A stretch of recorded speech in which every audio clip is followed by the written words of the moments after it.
In countries where people eat less fat, the rates for breast cancer are low.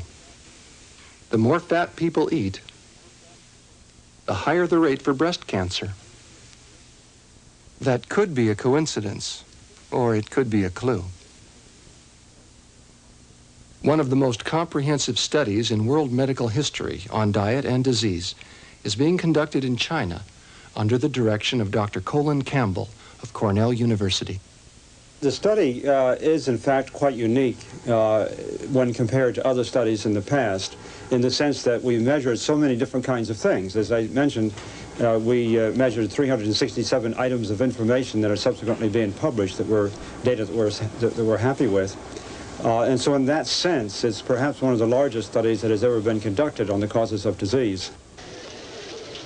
And so it was an ideal opportunity to go to China to have a look at what people are doing in these different regions that are so unique to cause them to get cancers in some places and not in others. And so this survey, which was, of course, very large, it included a total of 100 adults in each of the 65 counties, or a total of 6,500 people. T. Colin Campbell did a very important study that really captured everybody's attention. He studied the people in China and correlated their diet with their chance of getting various diseases, including breast cancer. And he found that when you ate a very low-fat diet, you know, lots of rice and vegetables and very little oil and very little meat, that you had a very low incidence of breast cancer. For the individual cancers, in China, breast cancer is much lower, colon cancer is much lower. In our country, they comprise, along with lung cancer, the three chief cancers. To discover the reasons for low cancer rates, Dr. Campbell's researchers collected hundreds of items of information from each person. Heredity, medical history, diet and exercise. The evidence seems to point to one factor.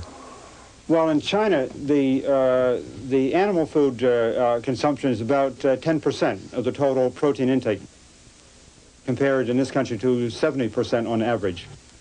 We really consume an extraordinary amount of animal foods in this country compared to China.